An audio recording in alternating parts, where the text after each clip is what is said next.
Hello students, আশা করি তোমরা সবাই ভালো আছো। Welcome to my YouTube channel math skill. দেখো, আজকে আমরা 12 ক্লাসে যে অনির্দিষ্ট সমাকল আছে অর্থাৎ ইনডিফিনাইট ইন্টিগ্রাল সেই সম্পর্কে আলোচনা করব। ঠিক আছে? তো এখানে আহ, তোমরা এই 12 ক্লাসে যেটা অবকলন বিদ্যায় যেখানে ডেরিভেটিভের যেটা শিখেছিলে, ধরো y সমান x⁴ আছে, এটা তোমরা ডেরিভেশন শিখেছিলে dy dx equals to 9x⁴ that is হচ্ছে 9x⁴। কেমন? এখন এইরকম একটা ফাংশন তোমাকে দেওয়া আছে, ধরা যাক যে fx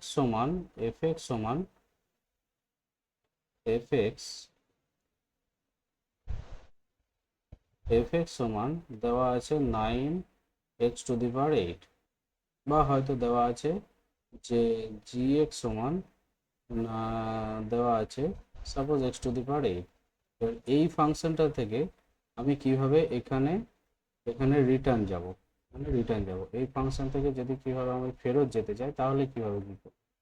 যে পদ্ধতিতে আমরা করব সেটাই হচ্ছে সমাকলন। অর্থাৎ ধরো y সমান হচ্ছে x⁴, এটা সাপোজ y না ধরে এখানে fx ধরা যাক, যে fx ইকুয়ালস টু 9x⁴। তাহলে এটাকে ধরা যেতে পারে, এটা যদি আমি সাপোজ z সমান ধরি, z সমান হচ্ছে 9x⁴। এখন আহ, যে পদ্ধতিতে আমি ফেরত যাব, অর্থাৎ ইন্টিগ্রেশন অফ, এটাকে ইন্টিগ্রেশন বা সমাকলন সাইন বলা হয়, ইন্টিগ্রেশন অফ জেড ডিএক্স সমান ইন্টিগ্রেশন অফ 9x⁴। এটাকে দেখে কনস্ট্যান্ট যেটা 9 আছে এটা বাইরে বেরিয়ে আসবে এবং ইন্টিগ্রেশন অফ x⁴ হবে।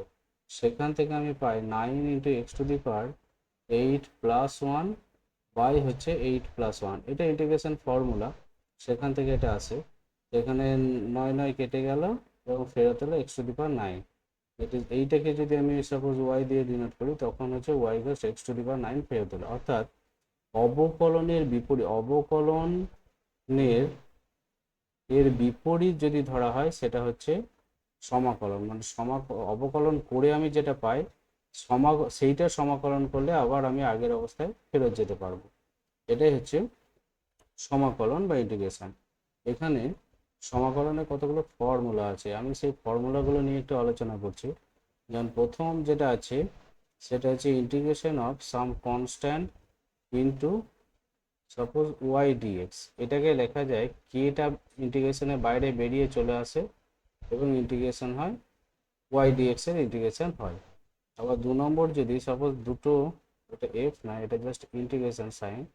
আচ্ছা, ইন্টিগ্রেশন অফ জিএক্স প্লাস হচ্ছে এফএক্স, এই দুটো ইন্টিগ্রেশনের বিয়োগফল বা যোগফল যদি থাকে সেক্ষেত্রে একে ইন্টিগ্রেশনটা ভেঙে যায়, gx into dx plus minus হচ্ছে ইন্টিগ্রেশন এফএক্স ডিএক্স। কেমন? 3 নম্বর যদি থাকে, ধরো ইন্টিগ্রেশন অফ কি দেখা যেতে পারে, ধরো 1 × dx, এটা ইন্টিগ্রেশন আসে এক্স, অপারেটর যেটা থাকে এই সোজা কথায় ডিটা উঠে গিয়ে শুধু এক্স পড়ে থাকে। আবার ধরো যদি থাকে ইন্টিগ্রেশন অফ x⁴n dx, এটা লেখা যায় x⁴n প্লাস 1 বাই হচ্ছে n+1 প্লাস সি। এখানে বলে রাখা উচিত একটা সি আসে, আমি সিটা প্রথম থেকে একটু অ্যাভয়েড করে গেছি। কেন সি আসে সেটা আমি তোমাদেরকে এখনই বলছি। দেখো, ধরো y সমান হচ্ছে 2x+5 আছে। যেমন আমি যদি এর ডেরিভেটিভ করি তাহলে dy dx সমান আসে 2, জাস্ট 2 × 1 দ্যাট ইকুয়ালস টু 2। তাহলে এইটা যেটা এলো fx, বা সাপোজ হচ্ছে জেড ধরা যেতে পারে, এটা জেড ধরা যেতে পারে, জেড সমান হচ্ছে 2, এবার আমি যদি উভয় দিকে ইন্টিগ্রেশন লাগাই, ইন্টিগ্রেশন জেড ডিজেড, এটাকে লেখা যেতে পারে, দেখো ইন্টিগ্রেশন 2 ডিএক্স, এটা জি ডিএক্স, এটা সাপোজ ডিএক্স, কেমন, এক্স এর সাপেক্ষে ইন্টিগ্রেশন, 2টা যেহেতু কনস্ট্যান্ট বাইরে বেরিয়ে এলো। এখন 1 ডিএক্স এর ইন্টিগ্রেশন এখানে হবে 2x দেখো এখানে 5টা কিন্তু ফেরত আসছে না, আমার 2x এসেছে কিন্তু 5টা ফেরত আসছে না, তাহলে 5টাকে ফেরত আনতে গেলে আমি এখানে একটা প্লাস সি দেবো। এই সিটার কিছু শর্ত বা কন্ডিশন দেওয়া থাকবে, সেগুলো ইউজ করে আমি সি এর মান 5 খুব সহজে বের করতে পারবো। সেই কারণে এখানে একটা ইনডিফিনাইট ইন্টিগ্রালের ক্ষেত্রে একটা সি ব্যবহার করা হয়। তারপরে ইন্টিগ্রেশন ধরো এখানে আছে সাইন এক্স ডিএক্স, এটা হচ্ছে minus minus cos x dx, কেমন? ঠিক আছে, cos x, just cos x dx কেন হবে, প্লাস হচ্ছে সি। আচ্ছা 6 নম্বর হচ্ছে ইন্টিগ্রেশন কস এক্স ডিএক্স, এইটা হচ্ছে তোমার সাইন এক্স প্লাস সি। তারপরে ইন্টিগ্রেশন 7 যদি করা হয়, ধরো ইন্টিগ্রেশন 1/x ডিএক্স, এইটা হচ্ছে লগ এক্স, কেমন? আচ্ছা এরপরে ধরো আমি এটাকে আরো চিন্তা ভাবনা করতে পারি, যেমন এখানে 8-এ আমি এটাকে করতে পারি, ধরো 8-এ এটাকে করা যেতে পারে 1/x হলো তো।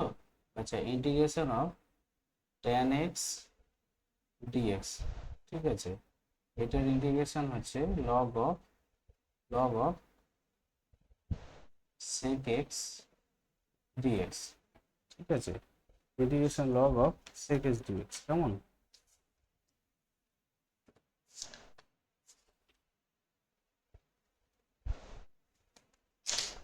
এখানে অনেক ফর্মুলা আছে, ফর্মুলাগুলো এই মুহূর্তে অঙ্ক করতে করতে মনে পড়বে আমার। তো মোটামুটি এইভাবে অনেক ফর্মুলা আছে, আমি আর লিখছি না। Integration e to the power m x যদি ব্যবহার করা হয় ডিএক্স, তো e to the power m x by হচ্ছে এম এম প্লাস সি, এখানে ডিটা হবে না, প্লাস সি, এখানে হচ্ছে প্লাস সি একটা আসবে। তো এইভাবে 10-এর যদি করা হয় integration a to the power m x dx, এটা সমান লেখা যেতে পারে, দেখো a to the power m x by হচ্ছে log a m log a, ঠিক আছে, এইভাবে আসতে থাকবে, কেমন? তো যাই হোক, আমরা সরাসরি এবার অঙ্কে চলে যাব। এখানে অনেক ফর্মুলা আছে, ফর্মুলাগুলো তোমরা একটু বই থেকে ব্যবহার করে নিও বা দেখে নিও। আমি সরাসরি ফর্মুলাতে গিয়ে অঙ্কে গিয়ে কাজ করছি। যেমন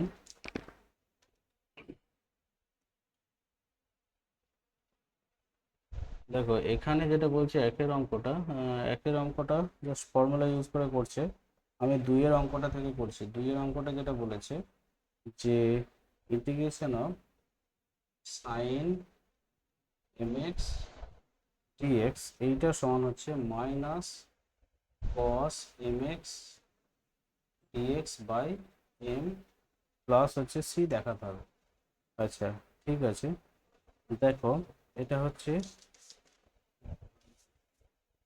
সংজ্ঞার সাহায্যে এটা আমাকে দেখাতে হবে, কেমন? সংজ্ঞার সাহায্যে এটা আমাকে দেখাতে হবে। দেখো এখানে কি করব, সাপোজ আমি এইটাকে একটা কিছু ধরে নেব, যেমন ধরা যাক ওয়াই সমান হচ্ছে minus cos m x by হচ্ছে এম। আমি এখন যদি ডেরিভেশন লাগাই ডিওয়াই ডিএক্স সমান আমি কি করতে পারি, ডিওয়াই ডিএক্স সমান -1/m যেমন আছে রইল, cos mx এর ডেরিভেশন হচ্ছে মাইনাস cos mx এর ডেরিভেশন হচ্ছে মাইনাস m sin mx, ঠিক আছে। তো এখান থেকে আচ্ছা এটা যদি c ধরা যায় আর c এর ডেরিভেটিভ হচ্ছে 0, তাহলে এখান থেকে মাইনাস মাইনাস প্লাস হলো mm কেটে গিয়ে জাস্ট sin mx পড়ে থাকবে। তো তাহলে এটাকে লেখা যায় dy সমান sine m x into dx. এখন এই ডিটাকে যদি আমি ওঠাতে চাই তাহলে লেখা যায় ওয়াই সমান integration of sine m x dx, ঠিক আছে। তো আমার চ্যানেলটিকে যদি ভালো লেগে থাকে তাহলে চ্যানেলটিকে সাবস্ক্রাইব করে দিও এবং আমার ভিডিওটিকে অবশ্যই লাইক করে দিও। ওকে, থ্যাংক ইউ।